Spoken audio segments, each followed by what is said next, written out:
had several engagements. Since last year, we've been having engagements to discuss what will be our recommitment as a country to these ESA commitments, the commitments focusing on health and education for the adolescent and young women. But for Uganda, we include a boy. And we've had engagements with civil society. And today, it is a special engagement for the ministers to recommit to this particular cause. Once again, you're welcome, and thank you for being with us. Charles, I'm handing over to you to update the ministers. We wait for the meeting to start.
Recording in progress.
Mic check 1 2. Okay. Check 1 2. Mic check 1 2. Yes, one mic check. 1 2.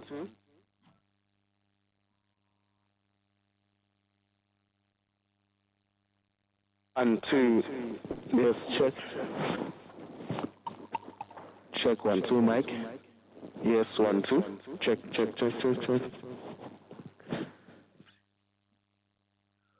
1 2. 1 check mic.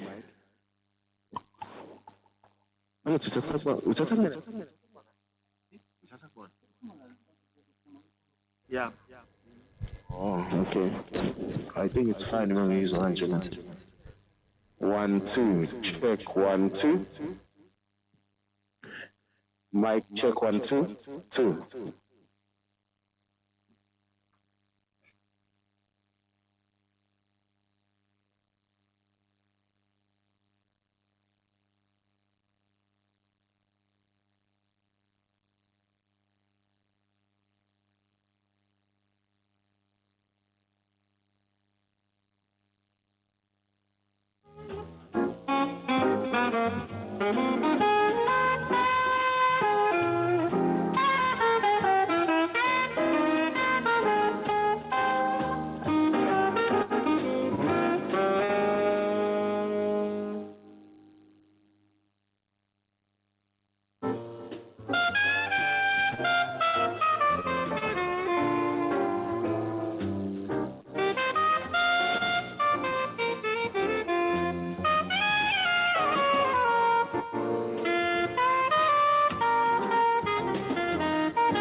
Good afternoon.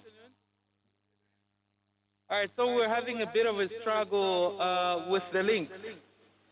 So let me just make the announcement before we start that some speakers were given the wrong link.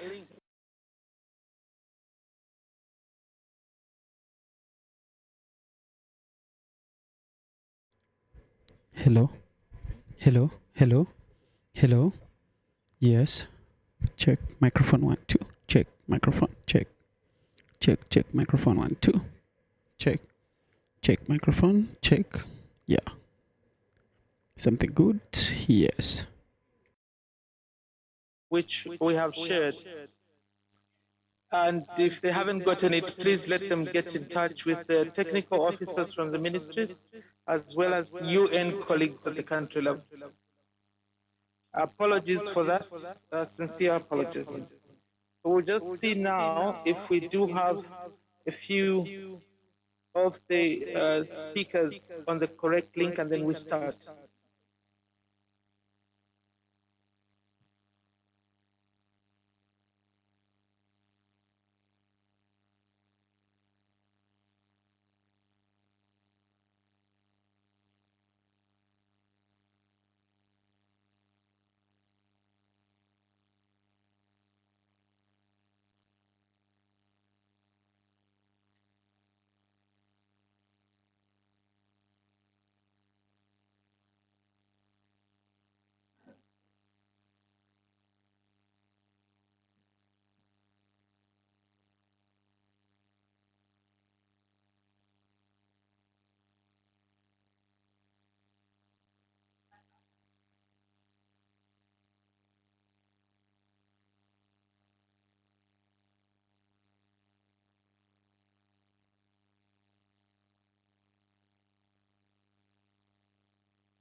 Okay.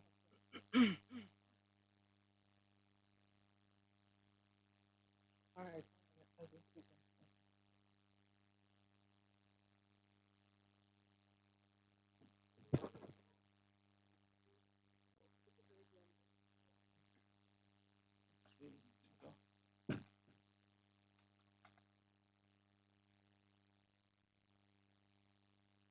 Your Excellencies, the Right Honorable Temba Masuku, Deputy Prime Minister of the Kingdom of Eswatini, Dr. Regina Mwaule, Deputy Minister for the Basic Education in South Africa, Honorable Smai Mohammed Said, Minister of Education and Vocational Training, United Republic of Tanzania, Zanzibar. Ms. Anne Gituku Shongwe, East and Southern Africa Regional Director for UNHRST, Honorable Ministers and Deputy Ministers, Regional Directors of UN agencies, Permanent Secretaries, Under Secretaries, Principal Secretaries, and Director Generals, SADC and ESC Secretariat, Reverend Professor Mbulelo Jassi, UN national and regional colleagues, development partners, my co-moderator, Ms. Joyce Ouma, representatives from civil society, adolescents and young people connected and present, members of the media, all protocol observed, esteemed colleagues and friends. Welcome to this high-level session on the ESA commitment on education for health and well-being for adolescents and young people. And my name is Remy Shawa from UNESCO Regional Office for Southern Africa in the Education for Health and Well-being team. And I'm Joyce Amundi Uma from the Global Network of Young People Living with HIV, Y+ Global. Welcome.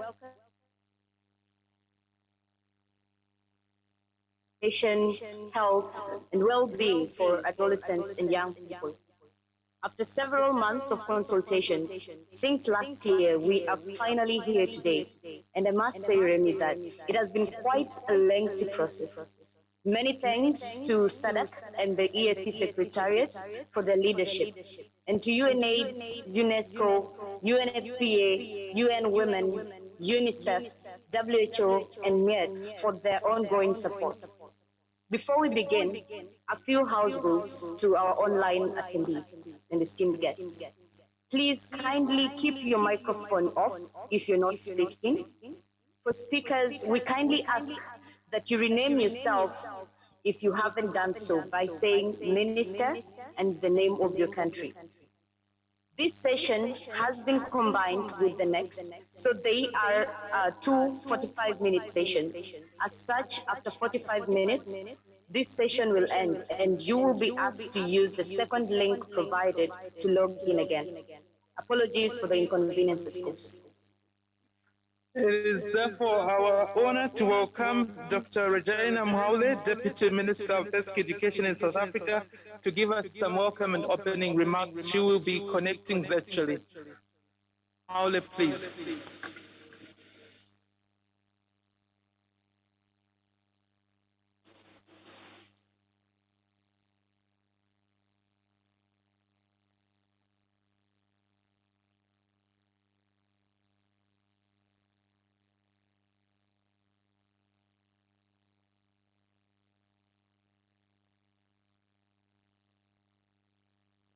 Colleagues from DBE, are you able to confirm if the Deputy Minister is connected?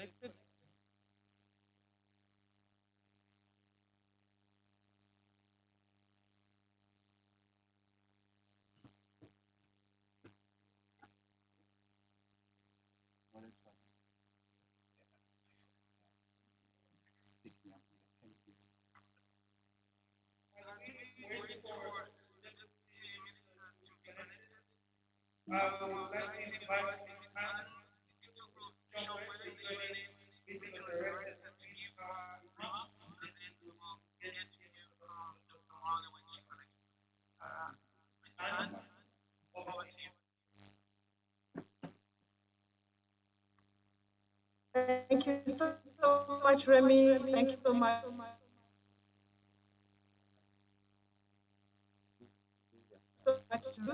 Good morning to the Minister of the Kingdom of Eswatini, Dr. Regina Mhaule. Can you not hear me? Can you hear me, Remy?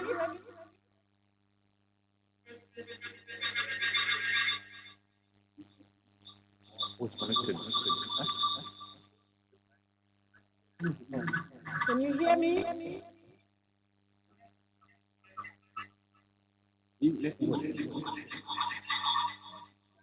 Remy, perhaps you could mute in the hall.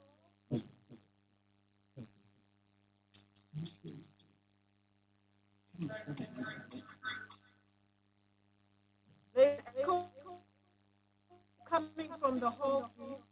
Can you hear now? Is it fine now?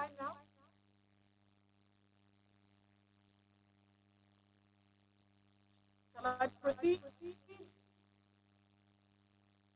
can hear. We're going to proceed. Thank you. Let me start again.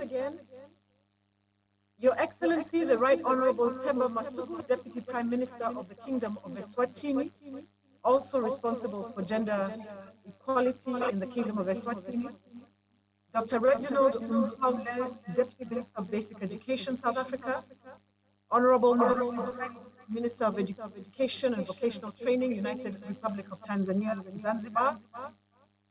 Honorable Ministers and Deputy Ministers, Regional Directors of United Nations agencies, Permanent Secretaries, Under Secretaries, Principal Secretaries, and Directors General, SADC and ESA Secretariat members who are present, Reverend Professor Mbulelo Diasi, other United Nations colleagues, development partners, my representatives from civil society, adolescents and young people here present, members of the media, and all.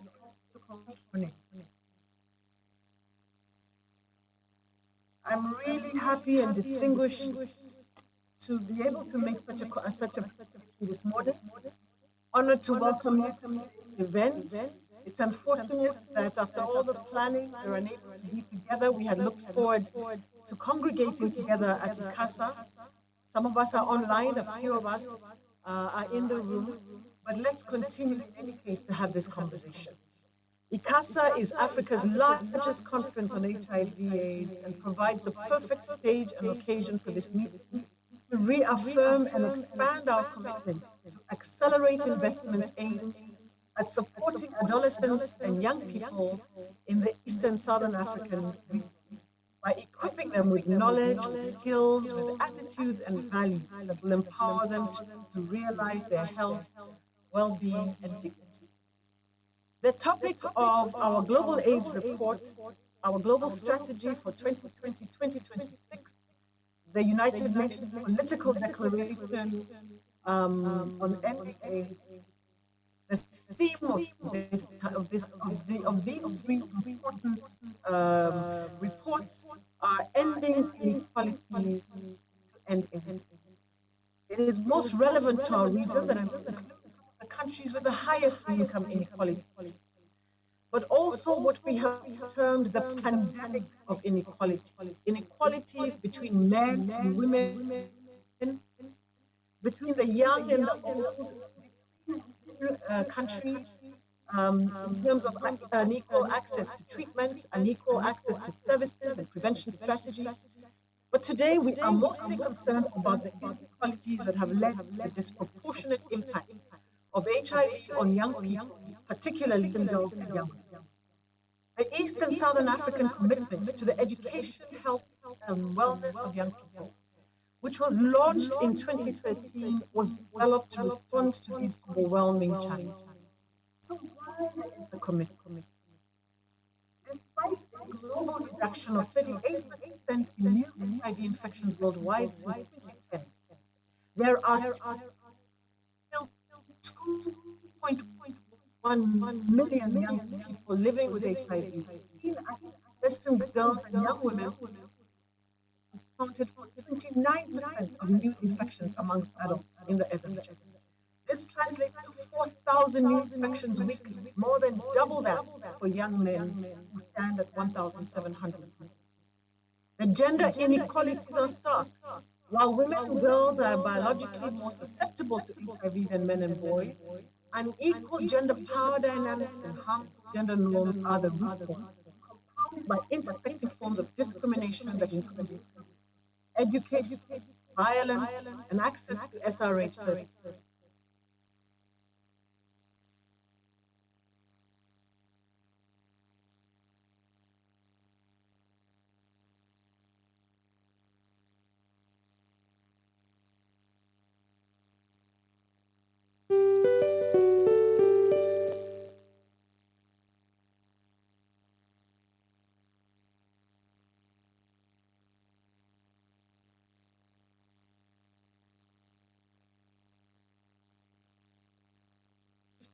Their dignity and their life aspirations.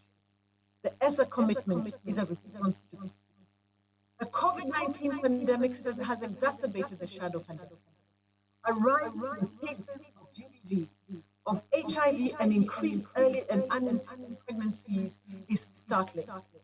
In Uganda, because of COVID-19, during the various forms of lockdowns that happened across the region, a total of 300,000 teenage pregnancies were registered in 2020 alone.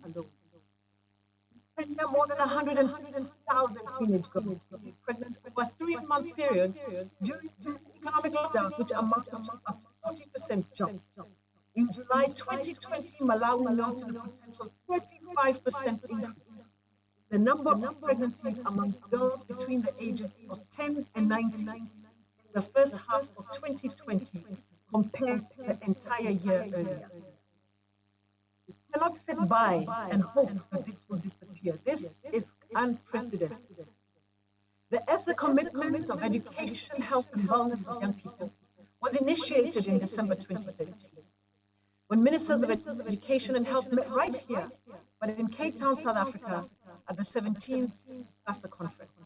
They committed to working towards a vision of young Africans who are global citizens of the future, who are educated, who are healthy, who are resilient, who are socially responsible, who are informed decision makers, and who have the capacity to contribute to their community, to their countries, to the region.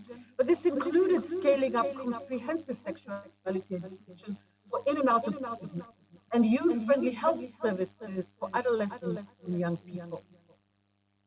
An evaluation of the full implementation period of 2013 to 2020 indicates that the ESA commitments contributed towards, number one, reducing new infections. There were 30% less new infections among adolescents and young people between 10 and 24 in the region. This is great news. We also noted an increase in comprehensive HIV knowledge. By 2018, 40% of adolescents and young people demonstrated comprehensive knowledge of HIV prevention up to 36.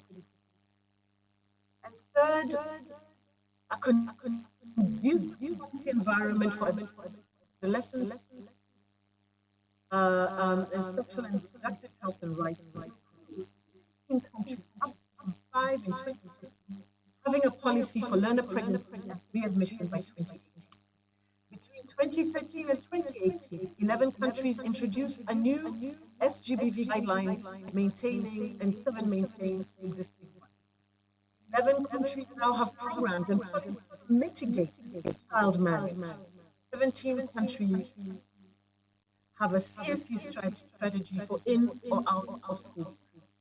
This is to be congratulated across this region, and the evaluation shows that the accelerated efforts are urgently needed to reduce the shocking new data that we've received in early and unintended pregnancy, and to increase the economic path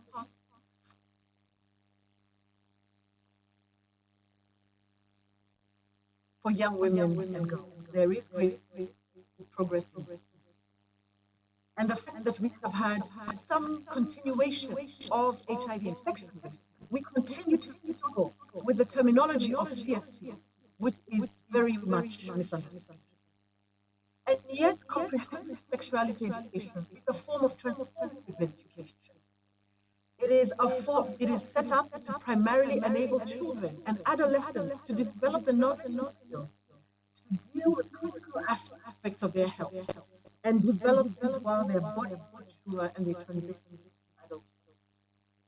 CSE aims to equip children and young people with knowledge, attitudes, and values that will empower them to realize their health, well-being, to develop respectful social and sexual, to consider how their choices affect their own well-being and that of others, and to understand and ensure that their protection of their rights throughout their life. By its nature, CSE is designed to address poor sexual and reproductive health outcomes, including sexually transmitted infections, HIV, and early and unintended pregnancy, as well as broader issues around gender equality and gender-based violence.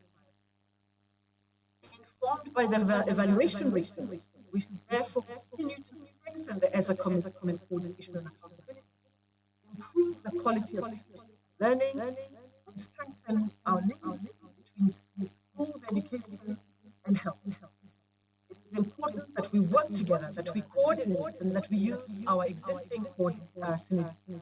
We are so pleased that now, 8 years later, in addition to ministers of education and health, ministers of gender and youth are willing to take a lead on this multi-sectoral approach. We cannot move forward without them. On Friday, the 3rd of December, permanent secretaries and senior officials from the education, health, and gender and youth of the 21 ESA countries came together to discuss the issues and process leading up to this renewed ESA conference. We are pleased that several countries have agreed to reaffirm and expand the commitment, and we are very, very encouraged that today will reaffirm and we will agree to move forward in this commitment. The intersectional issues that the ESA commitment is designed to comprehensively address are enshrined in both global and regional instruments that most countries have subscribed to, have signed, and are implementing in their countries.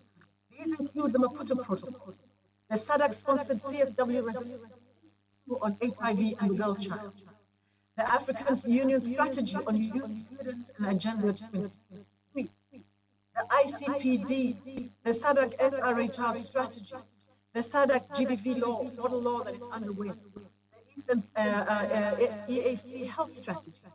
Yes, the ESA commitment directly all these regional agreements, but gives us the opportunity, comprehensive approach to confront what are astounding challenges.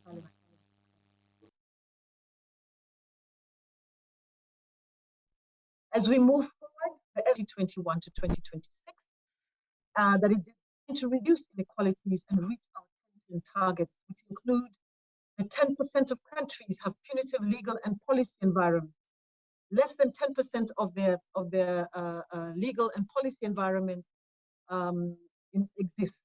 Less than 10% of people living with HIV experience stigma and discrimination, and less than 10% of women and girls and people living with HIV and key populations experience gender inequality and violence. The commitment is therefore a welcome way forward, which UNAIDS and our 11 UN co-sponsors are honored to support. One of the mechanisms with which we do this initiative, which is centered on the empowerment of adolescent girls and young women and the achievement of gender equality as a strategic entry point, is an implementation framework with an emphasis on the completion of secondary education, prevention of harmful, successful school-to-work transition,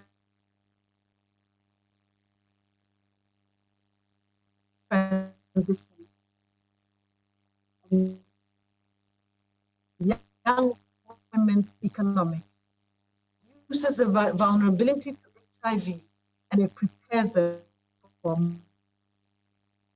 Challenge ourselves to commit for the next 9 years to reform laws that will make sure that all women, adolescent girls and young women will realize all the opportunities in their lives and access the tools that we all know are necessary for their successful completion. Africa region. I would like to take this as an opportunity to thank our partners who have been engaged, fully supported this process, particularly youth leaders across the region, the ESA Secretariat, the SADC Secretariat, the EAC Secretariat, government representatives from ministries of education, health, gender, and civil society organizations. I thank you all very much for your leadership, and today and in the coming months, we will reaffirm and expand our commitment to accelerate in supporting adolescents and young people in their diversity in Eastern region, them with the knowledge, the skills, the attitude. I look forward to further supporting you in this work and to collaborate